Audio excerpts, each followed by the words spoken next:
சுவாமி விவேகானந்தரின் வேதாந்த சொற்பொழிவுகள். இந்த சொற்பொழிவின் தலைப்பு பிரபஞ்சம் சிற்றண்டம்.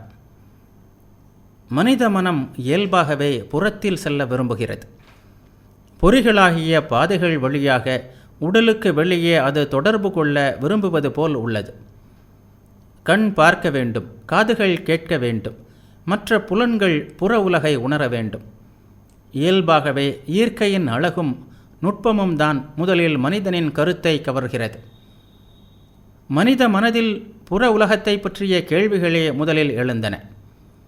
வானம், நட்சத்திரங்கள், கிரகங்கள், பூமி, நதிகள், மலைகள், கடல் இவற்றின் மர்மத்திற்கெல்லாம் மனிதன் தீர்வு காண விரும்பினான்.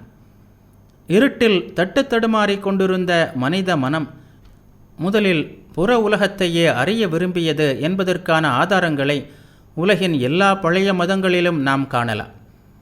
நதி தெய்வம், வான தெய்வம், மேக தெய்வம், மழை தெய்வம் என்று எல்லாவற்றிற்கும் ஒவ்வொரு தெய்வத்தையும் கற்பனை செய்து கொண்டான். இன்று நாம் இயற்கையின் சக்திகள் என்று சொல்பவை எல்லாவற்றையுமே பழங்கால மனிதன் தெய்வங்களாகவும் தேவர்களாகவும் உருவகப்படுத்தி கொண்டிருந்தான். ஆராய்ச்சியின் ஆழம் அதிகமாக ஆக இந்த புற வெளிப்பாடுகள் மனித மனத்திற்கு திருப்தி அளிக்கவில்லை. கடைசியில் மனிதன் அகமுகமாக திரும்பினான். அவனது ஆன்மா பற்றிய கேள்விகள் கேட்கப்படலாயின. பேரண்டத்திலிருந்து ஆராய்ச்சி சிற்றண்டத்தை நோக்கி திரும்பியது. புற உலகத்திலிருந்து ஆராய்ச்சி அக உலகத்தை நோக்கி திரும்பியது. புற இயற்கையை ஆராய்வதிலிருந்து அக இயற்கையை ஆராய்வதில் அவன் இறங்கினான். இத்தகைய ஆராய்ச்சியின் பயனாக நாகரிகத்தில் உயர்ந்த நிலையை அடைந்தான். இயற்கையை பற்றிய ஆழ்ந்த அறிவை பெற்றான். வளர்ச்சியின் உயர்ந்த நிலையை அடைந்தான். இன்றைய சொற்பொழிவு இந்த அகமனிதனை பற்றியதுதான். அகமனிதனை பற்றிய இந்த பிரச்சனை போல் மனிதனுக்கு இவ்வளவு நெருக்கமானதும் விருப்பமானதுமான பிரச்சனை வேறு இல்லை. எத்தனையோ நாடுகளில் எத்தனையோ கோடி தடவை இந்த கேள்வி எழுந்திருக்கிறது. ரிஷிகள், அரசர்கள், பணக்காரர்கள், ஏழைகள், புண்ணியவான்கள், பாவிகள் என்று ஒவ்வொரு ஆணும் பெண்ணும் அவ்வப்போது இந்த கேள்வியை கேட்டு வந்திருக்கிறார்கள். நிலையற்ற இந்த மனித வாழ்க்கையில் நிலையான ஏதாவது உண்டா? இந்த உடல் அழிந்த பின்னும் அழியாமல் இருப்பது எதுவுமே இல்லையா? இந்த உடல் கூறு மாய்ந்து சாம்பலான பின்னும் ஏதோ ஒன்று வாழ்ந்து கொண்டிருப்பதில்லையா? உடலை எரித்து சாம்பலாக்கும் நெருப்பினால் பாதிக்கப்படாத ஏதோ ஒன்று இல்லையா? அப்படி ஒன்று இருக்குமானால் அது என்ன ஆகிறது? எங்கே போகிறது? அது எங்கிருந்து வந்தது? இந்த கேள்விகள் திரும்ப திரும்ப கேட்கப்பட்டன. இந்த படைப்பு இருக்கும் வரையில், சிந்திக்கும் மனித மனங்கள் இருக்கும் வரையில் இந்த கேள்விகளும் இருக்கத்தான் செய்யும். இவற்றிற்கெல்லாம் பதில் கிடைக்காமலும் இல்லை. ஒவ்வொரு முறையும் பதில் கிடைத்தது. காலம் செல்ல செல்ல பதில் மேலும் மேலும் உறுதி பெற்றது. பல்லாயிரம் ஆண்டுகளுக்கு முன்பே இதற்கு முடிவான பதில் கிடைத்துவிட்டது. அந்த பதிலே திரும்ப திரும்ப சொல்லப்படுகிறது, விளக்கப்படுகிறது. நமது அறிவிற்கு தெளிவாக புரியும்படி எடுத்து கூறப்படுகிறது. நாம் இப்போது செய்ய வேண்டிய காரியமும் அதே பதிலை திரும்ப எடுத்து சொல்வதுதான். இந்த மிகப்பெரிய பிரச்சனைக்கு புதிய தீர்வு காண்பதாக நாம் பாசாங்கு செய்வதில்லை. பழைய உண்மைகளை புதிய மொழியில் எடுத்து சொல்கிறோம். பழங்காலத்தினரின் சிந்தனையை தற்காலத்தினரின் மொழியில் சொல்கிறோம். தத்துவ ஞானிகளின் மொழியை மக்களின் மொழியில் சொல்கிறோம். தேவதைகளின் மொழியை மனிதனின் மொழியில் சொல்கிறோம். கடவுளின் மொழியை பாமர மக்களின் மொழியில் சொல்கிறோம். அப்போதுதான் மனிதனால் அவற்றை புரிந்து கொள்ள முடியும். ஏனென்றால் இந்த கருத்துக்கள் எந்த தெய்வீக சக்தியிலிருந்து தோன்றினவோ அது எப்போதும் மனிதனில் இருக்கிறது. ஆகவே அவனால் இந்த கருத்துக்களை எப்போதும் புரிந்து கொள்ள முடியும். நான் உங்களை பார்க்கிறேன். பார்வைக்கு என்னென்ன தேவைப்படுகின்றன? முதலில் கண்கள். மற்ற எந்த விதத்திலும் குறையில்லாதிருந்தாலும் கண்கள் இல்லை என்றால் என்னால் உங்களை பார்க்க முடியாது. இரண்டாவது தேவை உண்மையான பார்வை புலன். கண்கள் பார்க்கும் உறுப்புகள் அல்ல, அவை பார்ப்பதற்காக ஏற்படுத்தப்பட்ட பொறிகளை. உண்மையான புலன் இந்த பொறிகளுக்கு பின்னால் மூளையில் உள்ள நரம்பு மையமே. அந்த புலன் சேதப்படுமானால் மிகவும் தெளிவான கண்களை உடையவனால் கூட எதையும் பார்க்க முடியாது. எனவே இந்த மையம், இந்த உண்மையான பார்வை புலன் இருப்பது அவசியம். எல்லா புலன்களின் விஷயமும் இப்படித்தான். புற காதுகள் ஒலியலைகளை கேள்வி புலன்களுக்கு தெரிவிக்கத்தான் பயன்படுகிறது. இதுவும் போதாது. நீங்கள் நூல் நிலையத்தில் ஒரு புத்தகத்தை படிப்பதில் உங்களை மறந்து ஈடுபட்டிருக்கிறீர்கள். அப்போது மணி அடிக்கிறது. அது உங்கள் காதில் விழுவதில்லை. சத்தம் எழுகிறது. அது காற்றில் பயணம் செய்து காதுகளின் மூலம் கேள்வி புலனையும் அடைகிறது. ஆனாலும் அதை நீங்கள் கேட்கவில்லை. எதில் குறைபாடு? மனம் அதில் ஈடுபடவில்லை. ஆகவே மூன்றாவதாக மனத்தின் ஈடுபாடு அவசியம். முதலில் புறக்கருவிகள், அதாவது பொறிகள், பின்னர் பொறிகள் உணர்ச்சிகளை கொண்டு சேர்க்கின்ற மையமாகிய புலன், கடைசியாக புலன்களோடு இணைந்த மனம். இவை மூன்றும் தேவை. மனம் புலனோடு இணைந்திருக்காத போது பொறிகளும் புலன்களும் உணர்ச்சிகளை ஏற்கலாம். ஆனாலும் நாம் அதை உணர மாட்டோம். மனமும் தாங்கி செல்லும் சாதனம் மட்டுமே. உணர்ச்சியை அது தாங்கி சென்று புத்தியின் முன் வைக்க வேண்டும். புத்திதான் தன் முன் வைக்கப்பட்டது என்ன என்பதை தீர்மானம் செய்கிறது. இது கூட போதாது.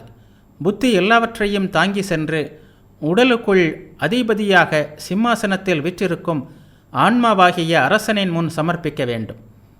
இதை செய்யலாம், இதை செய்யக்கூடாது என்ற கட்டளைகள் அவரிடமிருந்தே பிறக்கின்றன. அந்த கட்டளை புத்தி, மனம், புலன்கள் என்று அதே வழியாக பொறியை அடைகிறது. அதன் பிறகுதான் செயல் முழுமையாகிறது. பொறிகள் மனிதனின் புற உடலில், தூல உடலில் இருக்கிறது. மனமும் புத்தியும் அப்படியல்ல. அவை இந்து தத்துவத்தில் சூட்சும உடல் என்று அழைக்கப்படுகின்ற உடலில் இருக்கின்றன. இந்த சூட்சும உடல் தூல உடலை விட மிகவும் நுட்பமானது.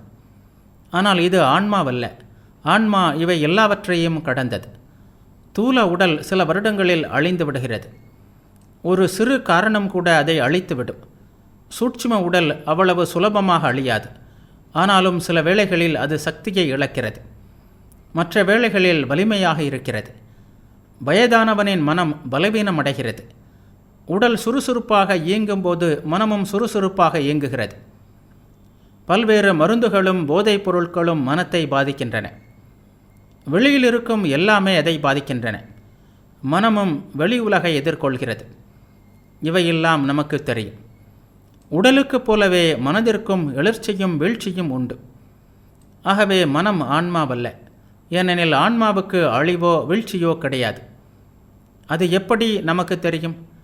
இந்த மனத்திற்கு பின்னால் ஏதோ இருக்கிறது என்பது நமக்கு எப்படி தெரியும்? சுய ஒளி படைத்த ஞானமும் அறிவின் அடிப்படையும் மந்தமான உணர்வற்றதான ஜடப்பொருளில் இருக்க முடியாது என்பதால்தான். அறிவே உருவான ஜடப்பொருள் என்ற ஒன்று இதுவரை இருந்ததில்லை. எந்த ஜடப்பொருளும் சுயமாக ஒளிர முடியாது. ஜடப்பொருளையெல்லாம் ஒளிர செய்வது அறிவுதான். இந்த பெரிய கூடம் இங்கே இருப்பதற்கு அறிவுதான் காரணம். ஏதோ அறிவு பொருள் இதை கட்டியிருக்காவிட்டால் இது இங்கே இருக்க முடியாது. உடலும் சுய ஒளி பெற்றதல்ல. அப்படி இருந்தால் இறந்து போன உடலிலும் சுய ஒளி இருக்க வேண்டும். மனதிற்கும் சூட்சும உடலுக்கும் கூட சுய ஒளி இல்லை. அவை அறிவின் அடிப்படையில் அமைந்தவை அல்ல. சொந்த ஒளி உடைய எதுவும் அழிய முடியாது. வேறு ஒன்றின் ஒளியை பற்றி பிரகாசிக்கும் எதன் ஒளியும் நிலையானதல்ல. ஆனால் ஒளியாகவே இருப்பது என்றும் நிலையானது. அதனை வளரவும் தேயவும் செய்ய எதனால் முடியும்? நிலவு வளரவும் தேயவும் செய்கிறது. ஏனெனில் அது சூரியனிடமிருந்து பெற்ற ஒளியினால் பிரகாசிக்கிறது. ஓர் இரும்பு துண்டை நெருப்பில் போட்டால் அது சிவந்து ஜொலிக்கிறது. அந்த ஒளி சுய ஒளி இல்லை என்பதால் விரைவில் மறைந்துவிடும். ஆகவே வேறொன்றிலிருந்து பெற்று பிரகாசிக்கும் ஒளிக்கு அழிவு உண்டு. சுய ஒளிக்கு அழிவில்லை. எனவே உடலுக்கு, இந்த புறக்கூட்டிற்கு சுய ஒளி இல்லை என்பதையும் அதனால் அது தன்னையே அறிந்து கொள்ள முடியாது என்பதையும் நாம் உணர்கிறோம். மனத்தின் விஷயமும் இதுதான். ஏனெனில் மனம் வளரவும் தேயவும் செய்கிறது. சில வேளைகளில் உற்சாகமாகவும் சில வேளைகளில் பலவீனமாகவும் இருக்கிறது. எது வேண்டுமானாலும் மனத்தை பாதிக்க முடியும். ஆகவே மனத்தின் மூலம் வீசும் ஒளி அதன் சொந்த ஒளி அல்ல. அப்படியானால் அந்த ஒளி யாருடையது? அது ஒளி உருவமான ஒன்றிலிருந்து தான் வர வேண்டும். அந்த பொருள் தேய்வோ அழிவோ இல்லாததாக, பிரகாசத்தில் கூடுதலோ குறைவோ இல்லாததாக, சொந்த ஒளி உள்ளதாக, ஒளியே உருவானதாகத்தான் இருக்க வேண்டும். ஆன்மாவிற்கு அறிவு இருக்கிறது என்று சொல்வது சரியல்ல. ஆன்மாவே அறிவு வடிவம். ஆன்மாவிற்கு இருப்பு உண்டு என்று சொல்ல முடியாது. ஆன்மாதான் இருப்பு. ஆன்மா ஆனந்தம் அடைகிறது என்று சொல்ல முடியாது. ஆன்மாதான் ஆனந்தம். ஆனந்தம் அடைவது எதுவுமே அந்த ஆனந்தத்தை வேறு எங்கிருந்தோதான் பெற்றிருக்க வேண்டும். அறிவு உடைய எதுவும் அதை வேறு எங்கிருந்தோதான் பெற்றிருக்க வேண்டும். மற்றவற்றை சார்ந்திருக்கும் எதற்குமே சுய இருப்பு இல்லை. எங்கே குணங்கள் இருக்கின்றனவோ அவை உண்மை பொருளின் மீது பிரதிபலிக்கப்பட்டவை. ஆன்மாவின் சாரமே அவை. அறிவு, இருப்பு, ஆனந்தம் என்பவற்றை ஆன்மா குணங்களாக பெற்றிருக்கவில்லை. இது இப்படித்தான் இருக்க வேண்டுமென்று ஏன் நாம் முடிவு செய்ய வேண்டும்? அறிவு, இருப்பு, ஆனந்தம் எல்லாம் ஆன்மாவின் சாரம். இவற்றை அது வேறு எங்கிருந்தும் பெறவில்லை என்பதை நாம் ஏன் ஒப்புக்கொள்ள வேண்டும்? உடலின் ஒளி மனதிலிருந்து பெறப்பட்டது போல் ஆன்மாவின் ஒளி, ஆன்மாவின் ஆனந்தம், ஆன்மாவின் அறிவு எல்லாம் வேறு எங்கிருந்தோ பெறப்பட்டது என்று ஏன் சொல்லக்கூடாது? இது போன்ற வாதங்களுக்கு முடிவே இல்லை. ஆன்மா தனது குணங்களை வேறொரு இடத்திலிருந்து பெறுகிறது என்றால் அது எங்கிருந்து இவற்றை பெறுகிறது என்று இப்படியே முடிவில்லாமல் போய்கொண்டுதான் இருக்கும். கடைசியில் சுய ஒளி உள்ள ஒரு பொருளில் போய்தான் இந்த வாதம் முடிந்தாக வேண்டும்.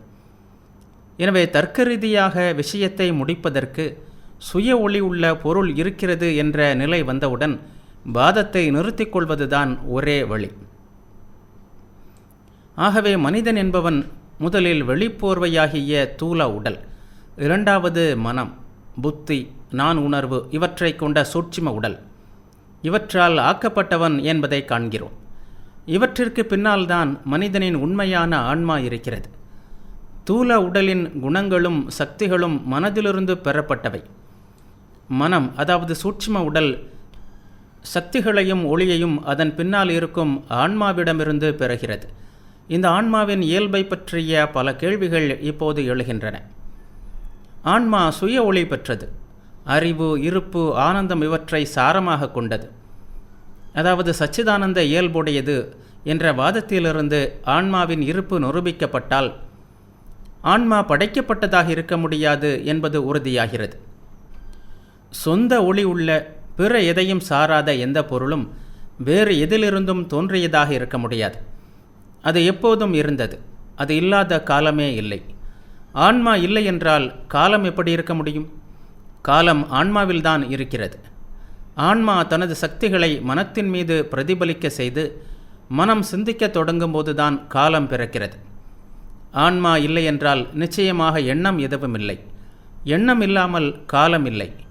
காலமே ஆன்மாவில் அடங்கியதாக இருக்கும்போது ஆன்மா காலத்தில் இருப்பதாக எப்படி சொல்ல முடியும்? ஆன்மா பிறப்பு இறப்பு அற்றது. ஆனால் அது இந்த பல்வேறு நிலைகளின் வழியாகவும் செல்கிறது. தாழ்ந்த நிலையிலிருந்து சிறிது சிறிதாக தன்னை வெளிப்படுத்தியவாறு உயர்ந்த நிலைக்கு செல்கிறது. மனத்தின் மூலமாக உடலை இயக்கி தன் மகிமையை வெளிப்படுத்துகிறது. உடலின் மூலமாக வெளி உலகத்தை புரிந்து கொள்கிறது. ஓர் உடலை எடுத்துக்கொண்டு அதை பயன்படுத்துகிறது. அந்த உடல் நலிந்து போகும்போது வேறொரு உடலை எடுத்துக்கொள்கிறது. இவ்வாறு இது நடந்து கொண்டிருக்கிறது. இந்த இடத்தில் ஒரு சுவாரஸ்யமான கேள்வி எழுகிறது. பொதுவாக மறுபிறப்பு என்று சொல்லப்படுவதை பற்றியது அது. இந்த கருத்து சில வேளைகளில் மக்களை வெகுவாக பயமுறுத்துகிறது. இதை பற்றிய மூட நம்பிக்கைகளோ மிகவும் அதிகமாக இருக்கிறது. சிந்தனையாளர்கள் கூட தாங்கள் சூன்யத்திலிருந்து தோன்றியதாகவும் அதே வேளையில் இனிமேல் எப்போதும் நிலையாக இருப்போம் என்றும் தர்க்கம் செய்து நிரூபிக்க முயல்கிறார்கள். சூன்யத்திலிருந்து தோன்றியவர்கள் சூன்யத்திற்குத்தான் திரும்பி போக வேண்டும். நீங்களும் சரி, நானும் சரி, ஒருவருமே சூன்யத்திலிருந்து தோன்றவில்லை. சூன்யத்திற்கு திரும்பி போகப் போவதும் இல்லை. நாம் எப்போதுமே இருக்கிறோம், இருப்போம். பிரபஞ்சத்தில் உள்ள எந்த சக்தியாலும் நம்மை அழித்து சூன்யத்திற்கு அனுப்ப முடியாது. இந்த மறுபிறப்பு கொள்கையை பார்த்து நாம் பயப்பட வேண்டிய அவசியமில்லை. அது மட்டுமல்ல, மனித குலத்தின் நீதி நெறியும் நல்லொழுக்கமும் நிலைப்பதற்கு இந்த கொள்கை மிகவும் அவசியம். சிந்திக்கும் திறன் படைத்தவர்கள் வர முடிந்த தர்க்க ரீதியான முடிவு இது மட்டுமே. இனிமேல் என்றென்றைக்கும் நாம் இருக்கப் போவது உண்மையானால் இதற்கு முன்னாலும் எப்போதும் நாம் இருந்திருக்க வேண்டும். வேறு விதமாக இருக்க முடியாது. இந்த கொள்கையை எதிர்த்து எழும் சில ஆட்சேபங்களுக்கு நான் பதில் சொல்ல முயல்கிறேன். நம்மில் பலருக்கு இந்த கேள்விகளே முட்டாள்தனமாக இருக்கும். இருந்தாலும் அவற்றிற்கு பதில் சொல்லியே ஆக வேண்டும். ஏனென்றால் சில வேளைகளில் ஆழ்ந்த சிந்தனையாளர்களுக்கு கூட முட்டாள்தனமான கருத்துக்கள் எழுவதுண்டு.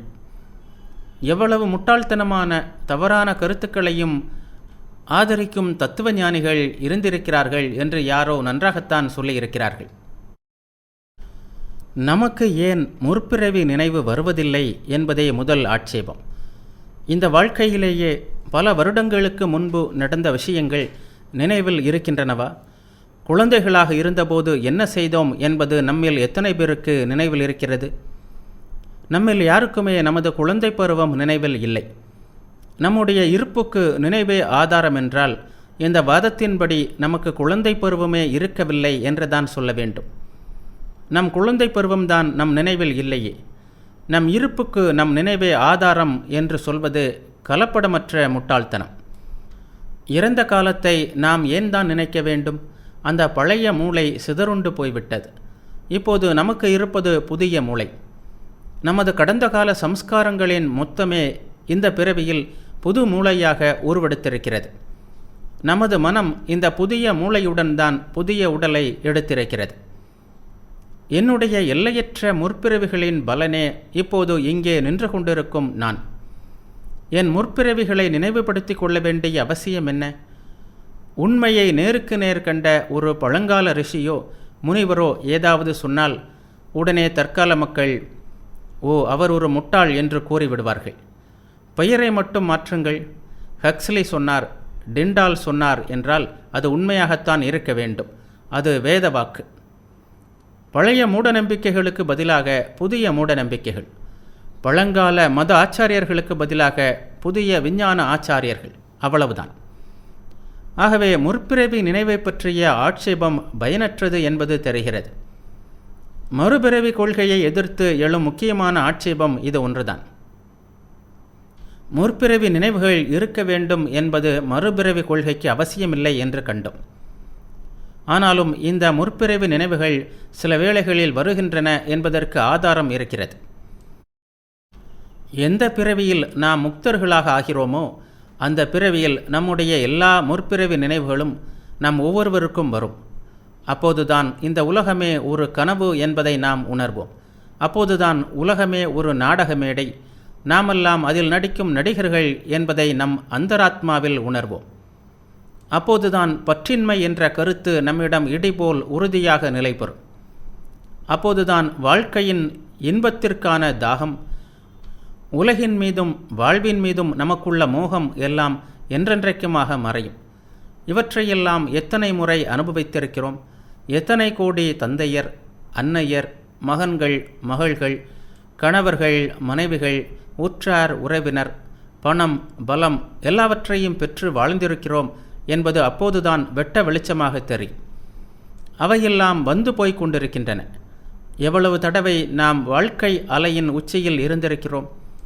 எத்தனை தடவை நம்பிக்கையை இழந்து வாழ்க்கையின் முடிவிற்கே சென்றது போல் தவித்திருக்கிறோம்? இதெல்லாம் நினைவு வரும்போதுதான் உலகம் நம்மை வெறுப்போடு பார்த்தாலும் நெஞ்சை நிமிர்த்தி நாம் புன்னகை செய்வோம். அப்போதுதான் தைரியமாக எழுந்து நின்று, மரணமே, உன்னை பற்றி கூட எனக்கு கவலை கிடையாது, உன்னால் என்னை பயமுறுத்த முடியாது என்று கூறுவோம். இந்த நிலை எல்லோருக்கும் வரும். மறுபிறவி கொள்கையை அறிவுபூர்வமாக நிரூபிக்க முடியுமா? இதுவரை நாம் எதிர்மறையாக வாதம் செய்து வந்தோம்.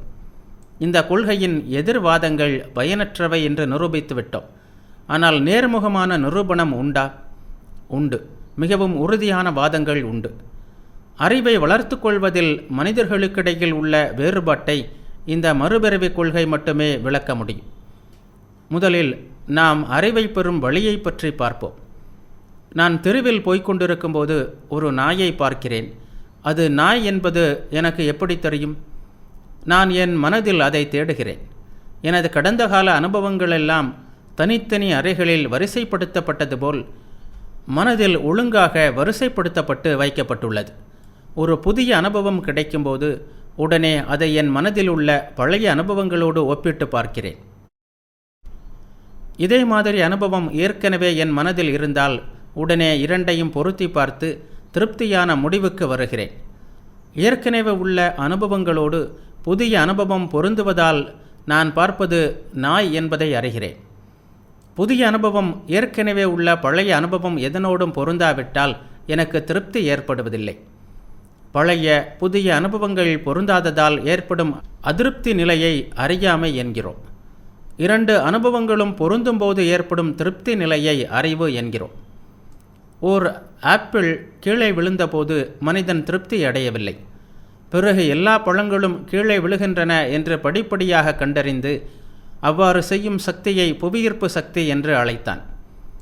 ஆகவே பழைய அனுபவங்கள் இல்லாமல் புதிய அனுபவம் எதுவும் இருக்க முடியாது. ஏனெனில் புதிய அனுபவத்தை பொருத்தி பார்ப்பதற்கு பழைய அனுபவங்கள் எதுவும் இல்லை. சில ஐரோப்பிய தத்துவ மேதைகள் கூறுவது போல், ஒரு குழந்தை பழைய அனுபவம் எதுவுமே இல்லாமல் உலகில் பிறக்குமானால் அந்த குழந்தைக்கு அறிவு வளர்ச்சியே இருக்காது. ஏனென்றால் புதிய அனுபவம் எதையும் பொருத்தி பார்ப்பதற்கு அதனிடம் பழைய அனுபவம் எதுவும் இல்லையே. அறிவு வளர்ச்சிக்கான ஆற்றல் மனிதனுக்கு மனிதன் வேறுபடுவதை காண்கிறோம். நாம் ஒவ்வொருவரும் ஏற்கனவே பெற்றுள்ள அனுபவ அறிவுடன் தான் பிறக்கிறோம் என்பதையே இது காட்டுகிறது. அறிவை அனுபவத்தின் மூலமாக மட்டுமே பெற முடியும், வேறு வழியே இல்லை. இந்த பிறவியில் அந்த அனுபவத்தை பெற்றிருக்காவிட்டால் வேறு பிறவியில் பெற்றிருக்க வேண்டும். எங்கும் மரண பயம் காணப்படுகிறதே, அது எப்படி? முட்டையிலிருந்து கன நேரத்திற்கு முன்தான் வெளிவந்த கோழி குஞ்சு பருந்தை பார்த்தவுடன் பயந்து நடுங்கி தாயிடம் ஓடுகிறது. இதற்கு பழைய விளக்கம் ஒன்று இருக்கிறது. விளக்கம் என்ற உயர்ந்த சொல்லை இதற்கு நான் பயன்படுத்துவதே தவறு. அதை இயல்புணர்ச்சி என்கிறார்கள். முட்டையிலிருந்து அப்போதுதான் வெளிவந்த கோழி குஞ்சுக்கு மரண பயம் ஏற்பட செய்தது எது?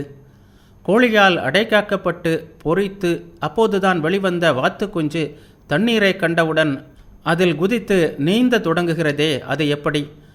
அது இதற்கு முன் நீந்தியதில்லை, வேறு ஏதாவது நீந்துவதையும் பார்த்ததில்லை.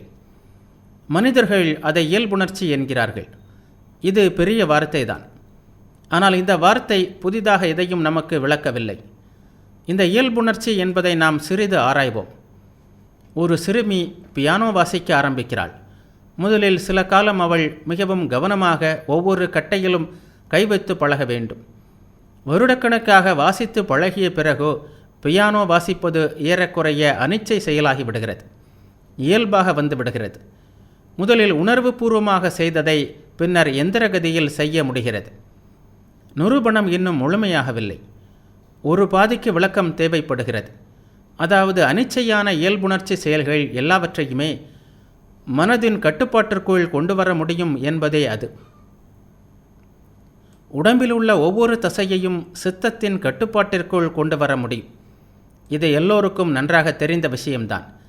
நாம் இயல்புணர்ச்சி என்று சொல்வது மனதிற்கு கட்டுப்பட்ட செயல்களின் வீழ்ச்சியே என்பதை நாம் இரண்டு விதமாக நிரூபித்து விட்டோம். இதே கருத்தை படைப்பு முழுவதற்கும் பொருத்தி பார்க்கும்போது இயற்கை எங்கும் ஒரே சீராக இருக்குமானால் மனிதனிடமும் வேறு மிருகங்களிடமும் காணப்படும் இயல்புணர்ச்சி என்பது சுயேட்சையின் வீழ்ச்சியே என்பது தெளிவாகிறது. ஒவ்வொரு ஒடுக்கத்திற்கும் முன்பு ஒரு விரிவு இருக்க வேண்டும், ஒவ்வொரு விரிவுக்கும் முன்பு ஓர் ஒடுக்கம் இருக்க வேண்டும் என்ற விதியை பேரண்டம் என்ற தலைப்பின் கீழ் நாம் பார்த்தோம். அந்த விதியை இங்கே பொருத்தி பார்த்தால் பகுத்தறிவின் ஒடுக்கமே இயல்புணர்ச்சி என்பதை காண்கிறோம்.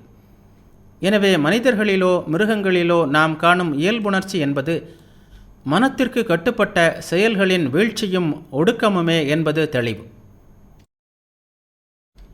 இனி அனுபவம் இல்லாமல் மனதிற்கு கட்டுப்பட்ட செயல்கள் இல்லை.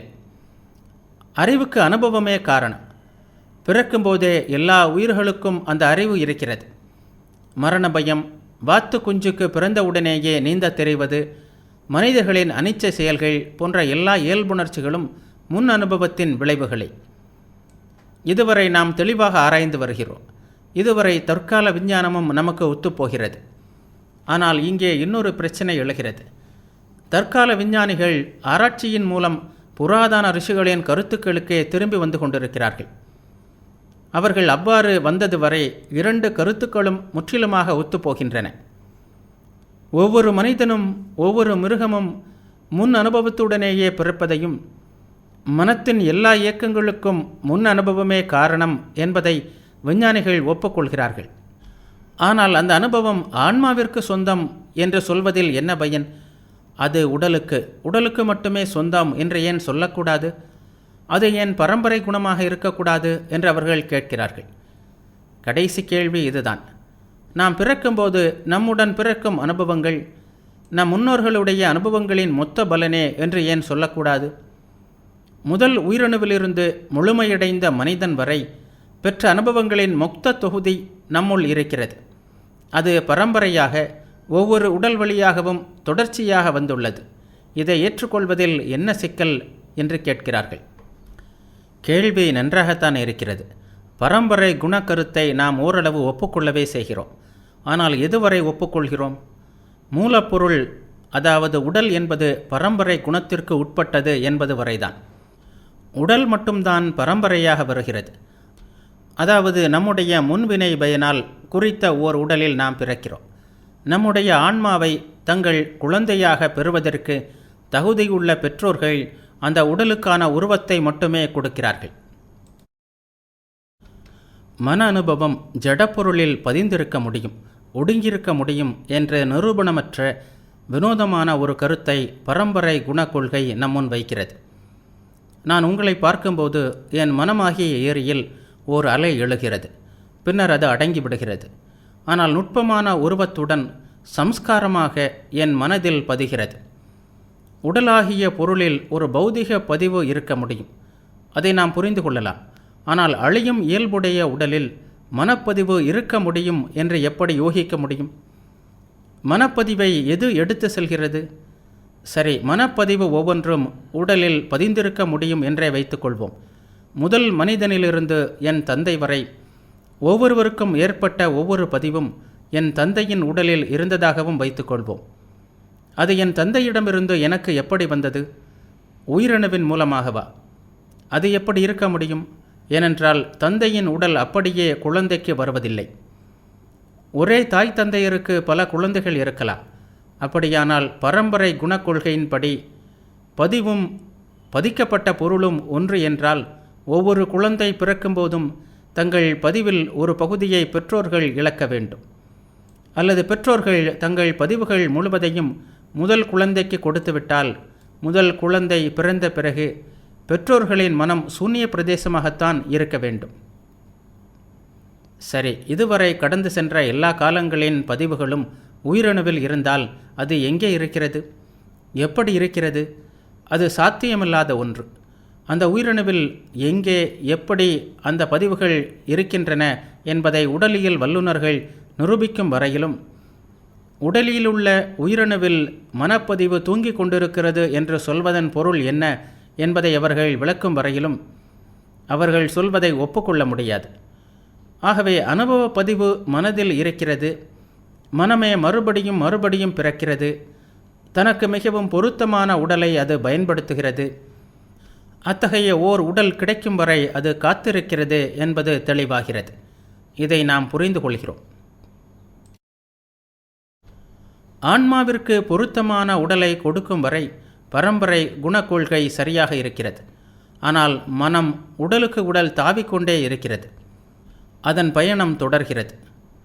நான் நினைக்கும் ஒவ்வொரு எண்ணமும் செய்யும் ஒவ்வொரு செயலும் மனதில் நுட்பமான உருவங்களாக பதிந்திருக்கின்றன. வேலை வாய்க்கும்போது அவை வெளிவந்து புதிய உருவம் தாங்குகின்றன. நான் உங்களை பார்க்கும்போது என் மனதில் ஓர் அலை எழுகிறது.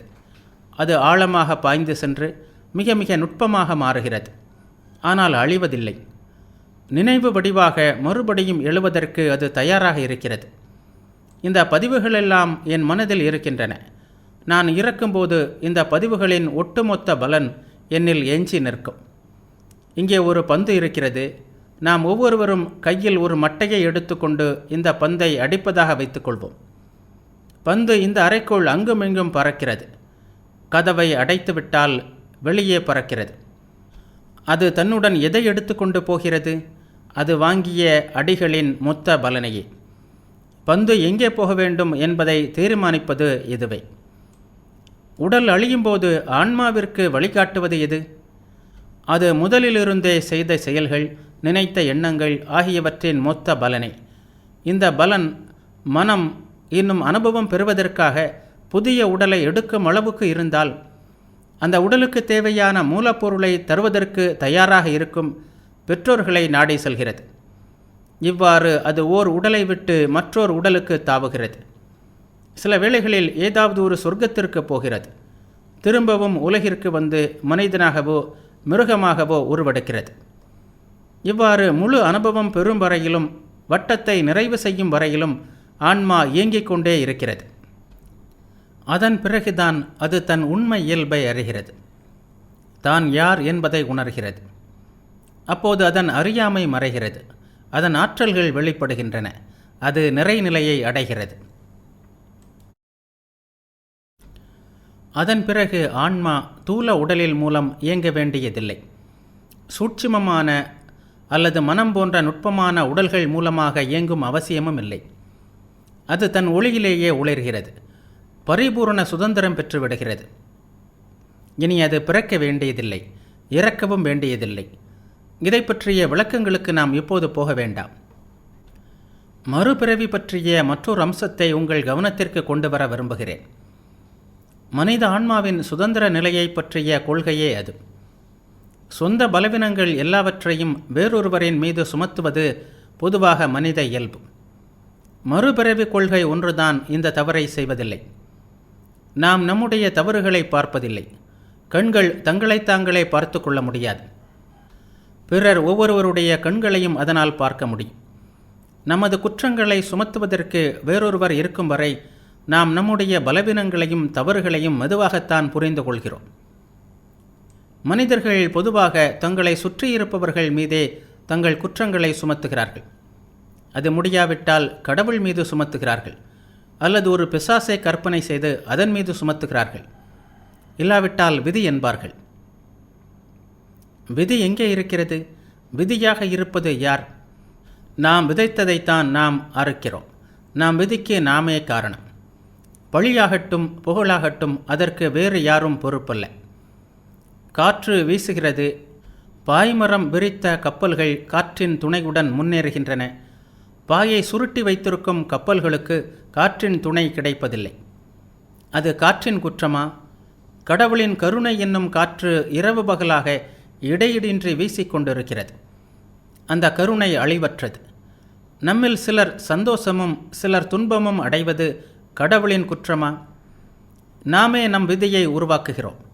வலியவர் எளியவர் இருவருக்கும் இறைவனின் சூரியன் ஒரே மாதிரிதான் ஒளி வீசுகிறான். புண்ணியவான்களுக்கும் பாவிகளுக்கும் அவரது காற்று ஒரே மாதிரிதான் வீசுகிறது. கடவுள் எல்லோருக்கும் தலைவர், எல்லோருக்கும் தந்தை. அவர் கருணை வடிவினர், பாரபட்சமற்றவர். எல்லாவற்றையும் படைத்து எல்லாவற்றிற்கும் அதிபதியாக இருக்கின்ற அவர் நமது வாழ்க்கையின் அற்ப விஷயங்களை நாம் பார்ப்பது போலவா பார்ப்பார்? கடவுளை பற்றிய என்ன அற்பத்தனமான கருத்து! நாம் சிறிய நாய்க்குட்டிகளைப் போல் வாழ்வு சாவு என்ற போராட்டத்தில் இங்கே ஈடுபட்டிருக்கிறோம். கடவுளும் இந்த பிரச்சனைக்கு நம்மை போல் அவ்வளவு முக்கியத்துவம் கொடுப்பார் என்று முட்டாள்தனமாக நினைக்கிறோம். நாய்க்குட்டிகளின் விளையாட்டை பற்றி அவருக்கு நன்றாகவே தெரியும். கடவுளின் மீது பழியை போட்டு தண்டிப்பவராகவோ பரிசளிப்பவராகவோ அவரை உருவகப்படுத்துவதற்கான நமது முயற்சிகளெல்லாம் வெறும் முட்டாள்தனம். கடவுள் யாரையும் தண்டிப்பதும் இல்லை, யாருக்கும் பரிசளிப்பதும் இல்லை. எல்லா இடங்களிலும் எல்லா காலங்களிலும் எல்லா சந்தர்ப்பத்திலும் உறுதியாக நிச்சயமாக எல்லோருக்கும் உதவ காத்திருப்பது கடவுளின் கருணை. அதை எப்படி துணை கொள்கிறோம், பயன்படுத்துகிறோம் என்பது நம் கையில்தான் இருக்கிறது. மனிதர்களையோ கடவுளையோ வேறு யாரையுமோ பழி சொல்லாதீர்கள். துன்புற நேரமானால் பழியை நம்மீதே சுமத்தி கொள்ள வேண்டும். நம்மை உயர்த்தி கொள்ள முயல வேண்டும். பிரச்சனைக்கு இது ஒன்றுதான் தீர்வு.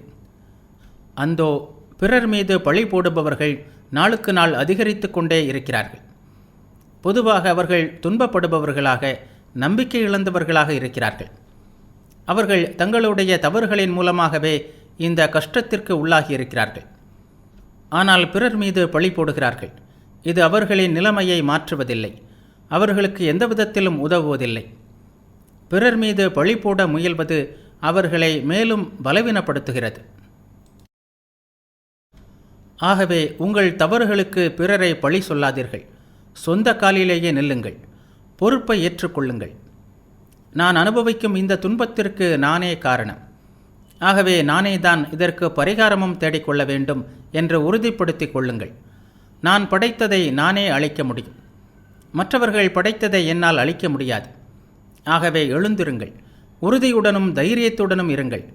பொறுப்பு முழுவதையும் உங்கள் தோளிலேயே சுமந்து கொள்ளுங்கள். உங்கள் விதிக்கு நீங்களே காரணம் என்பதை புரிந்து கொள்ளுங்கள். நீங்கள் விரும்புகின்ற வலிமையும் உதவியும் உங்களுக்குள்ளேயே இருக்கிறது. உங்கள் எதிர்காலத்தை நீங்களே உருவாக்கிக் கொள்ளுங்கள். போனது போகட்டும். எல்லையற்ற எதிர்காலம் உங்கள் முன்னே இருக்கிறது. உங்களுடைய ஒவ்வொரு வார்த்தையும், ஒவ்வொரு எண்ணமும், ஒவ்வொரு செயலும் அதற்கு ஏற்ற பலனை உண்டாக்கும் என்பதை எப்போதும் நினைவில் கொள்ளுங்கள். தீய செயல்களும் தீய எண்ணங்களும் புலிகளைப் போல் நம்மீது பாய தயாராக இருக்கின்றன. ஆனால் அதோடு கூடவே நல்ல எண்ணங்களும் நற்செயல்களும் பல்லாயிரக்கணக்கான தேவதூதர்களைப் போல் நம்மை காப்பாற்ற எப்போதும் தயாராக இருக்கின்றன என்பதையும் நம்புங்கள். உத்வேகத்துடன் செயல்படுங்கள்.